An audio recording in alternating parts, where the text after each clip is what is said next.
The comment was made as an accusation, and for the first time the wayfarer was aware that he'd grossly underestimated these people. "How do you know this?" he asked.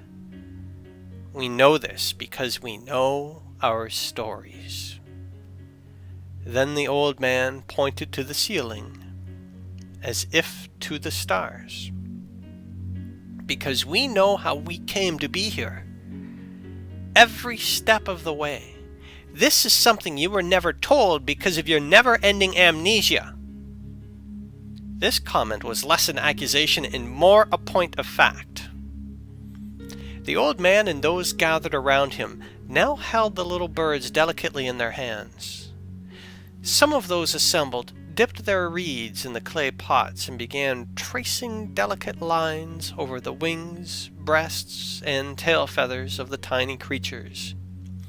Despite this work, however, the wayfarer couldn't see any ink on the birds.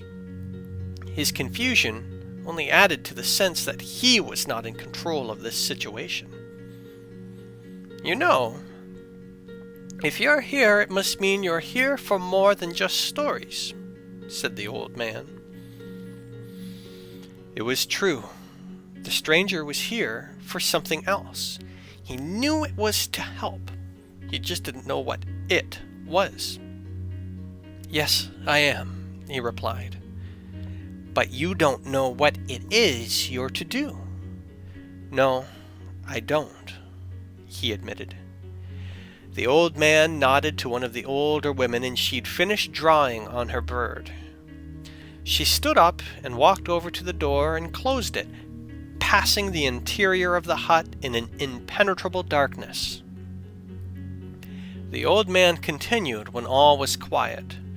"We've all shared our stories with one another, and once we share our stories with you, you'll know what it is you have to do." For a few minutes the entire hut was quiet, save for the occasional cough or sound of someone breathing. Every now and then a bird let out a subtle chirp.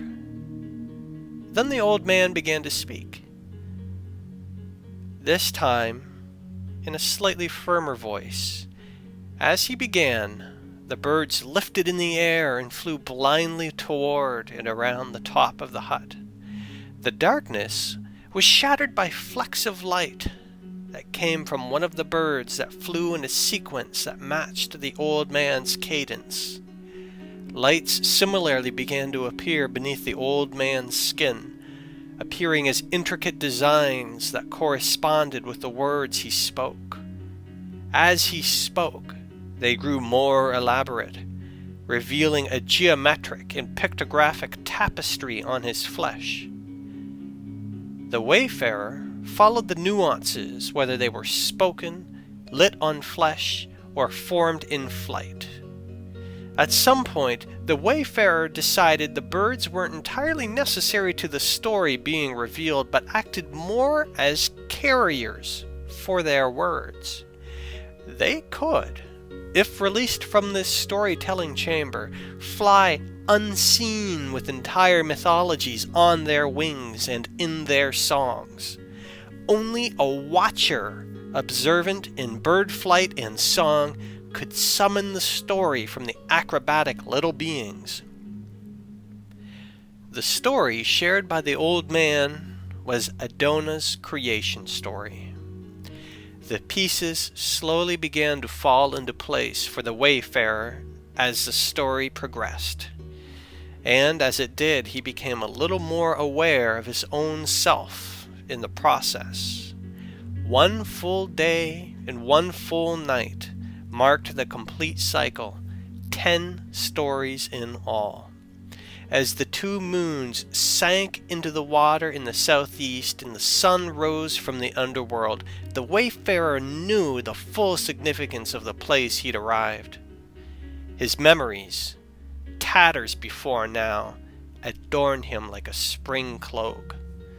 Although others might find solace in this, the wayfarer recalled a past in which he and those he loved sacrificed everything they had just so that he could be in this place. He buried his face in his hands and wept quietly, while the old storytellers, every one of them, fell silent. Though he knew the sacrifices he endured were great, none were greater than losing the one thing that meant more to him than anything else. The wayfarer lifted his head to see the old men and women around the empty fire pit. Though it was daylight, the hut was cast in a dark shadow.